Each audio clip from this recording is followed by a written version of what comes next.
Well, hello and welcome to today's video where I'm going to be talking about blogging for artists. I've made a few videos and I've created a little playlist, more on that later. Today we're looking at this question: how do you get people to look at your blog article? You've done the research, you've planned it out, you've written it and you've published your art blog, but how are you going to get people there to actually look at the article? And this is one of the biggest challenges, and today I'm going to share 6 ways that you can send people over to look at that article. Now, I imagine that you've done your research. One of the previous videos talks about that, and you've written an article that your audience would really love. So once they get there, they're going to be super happy to consume your article.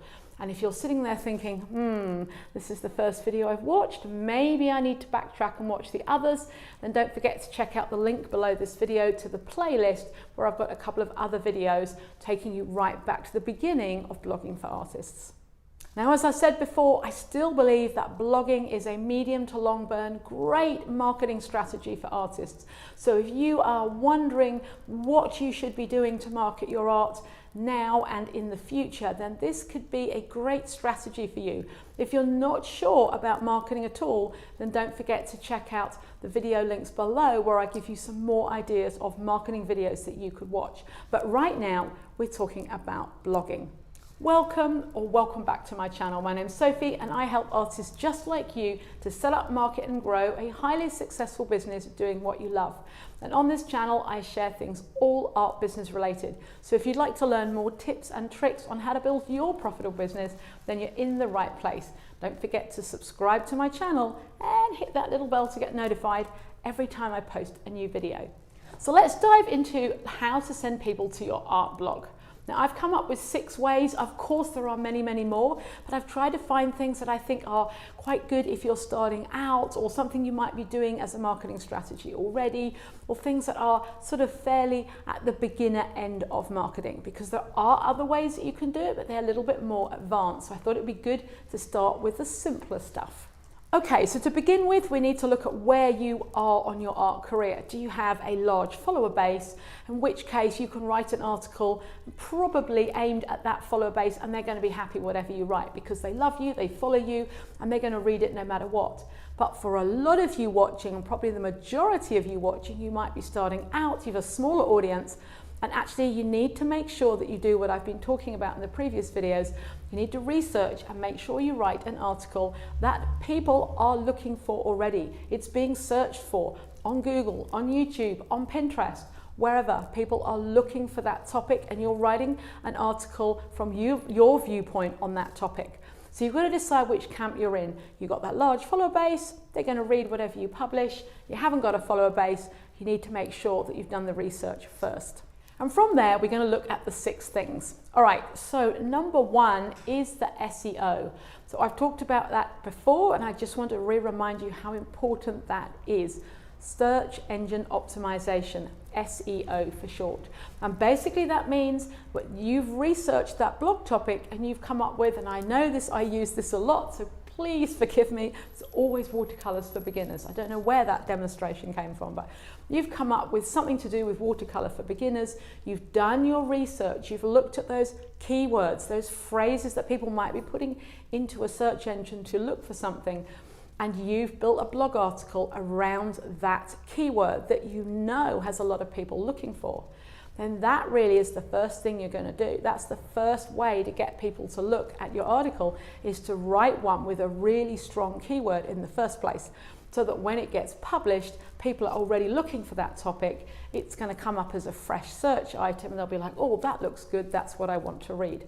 So really that's what you can do to start out. You can think about SEO. You can make sure that you take the time to do the research every single time you write a blog article. That's not just once, that's every single time. Make sure there's a good amount of people looking for that topic.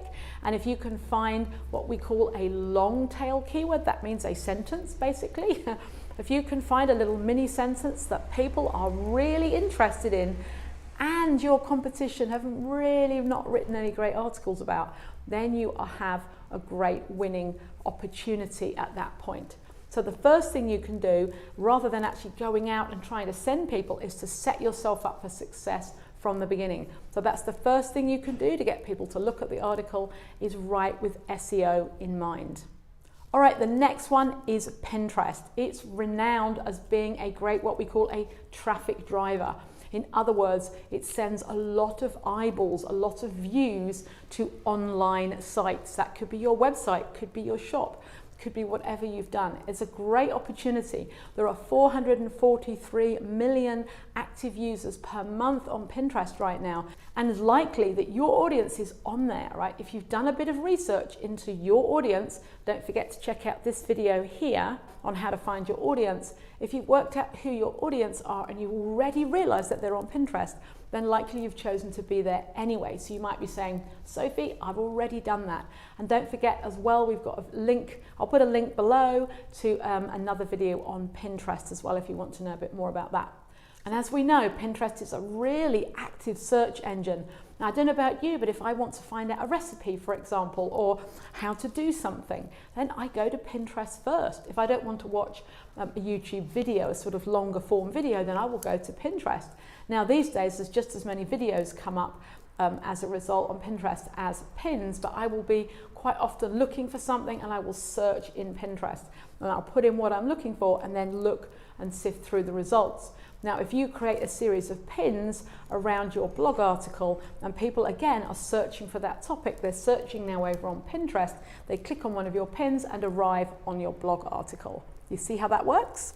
And what's really nice is you could create between 5 and 10 different pins for that one article and post them to different boards, so long as the boards are relevant, and get people looking at your blog article. You can also put those pins on group boards where perhaps people are really interested. So if you knew, for example, you've written an article about watercolors for beginners, and you know that there's a group board for people interested in watercolor painting, you might want to put one of your primary pins on that group board for other people to see, and over they go and read your article. Top tip, make sure that you create colorful, attractive and standout pins for your blog article. You want to make sure there's a bit of writing on there so it's really clear what people are going to be clicking on when they look at your pin.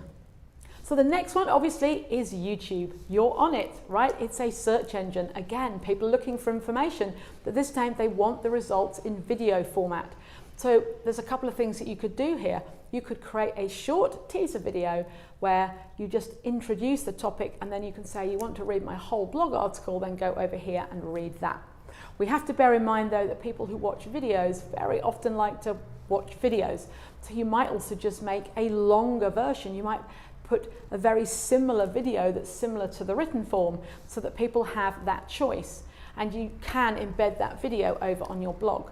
So if people go over, look at the blog, they can say, oh, I can read it through while I'm having my cup of tea or coffee, or actually there's a longer video, I'd rather watch the longer video. It can be the same content, but just two different ways that people can consume it, all right? So there's a few things you can do there. You can also make shorts on YouTube, which again, a little teaser, think Netflix, get people over to your blog article.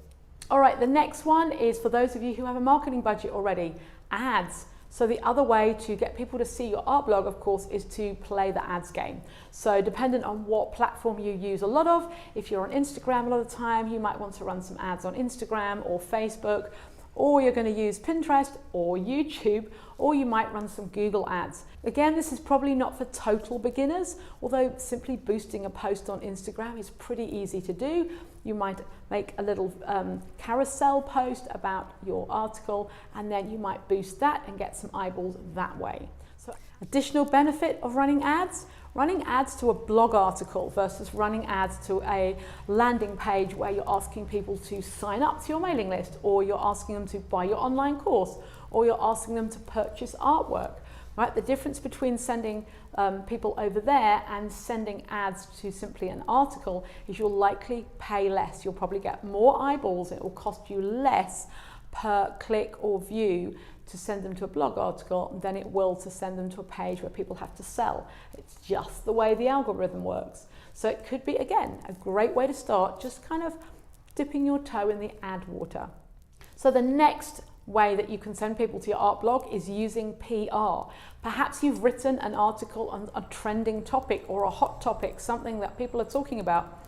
then why not see if you can get some press coverage? See if you can reach out and get a press release, get an article in a magazine or in the local paper, and then signpost them back to your website where that blog article sits. And that way you could get a whole load of new people looking that you didn't even reach, perhaps via your social media platforms.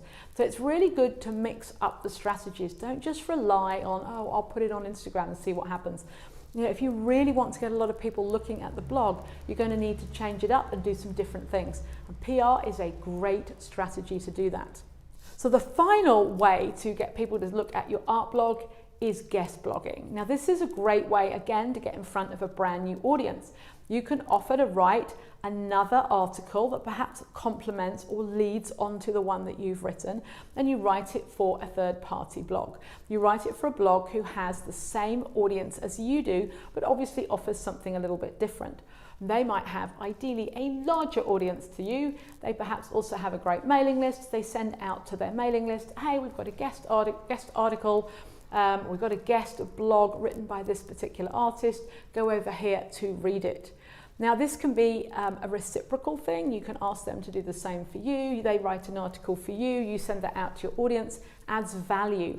And a little bit harder work, you've got to find somebody that's the right fit, you've got to ask if you can write an article for them, but I promise you it's a really great way to get in front of a whole new audience. So whilst the first ones might seem a little bit easier, great place to start, and the last two probably more powerful in the long run, but just take a little bit more time to set up. I hope you've loved these tips and tricks, and I hope you've enjoyed my little mini sort of series of articles around blogging. Let me know in the comments below which one of these strategies you're going to focus on first to send people over to your art blog. And like I've said before, feel free, if you've written an article and you'd like me to have a look at it, post a link in the comments below, and I would love to read your article. So what should you watch next? If you haven't completed the little playlist, I'd suggest doing that. If you have, perhaps you'd like to watch some marketing videos to find out other ways that you can market your art. So all the links are below this video. Thank you so much for watching, and I'll see you on the next one.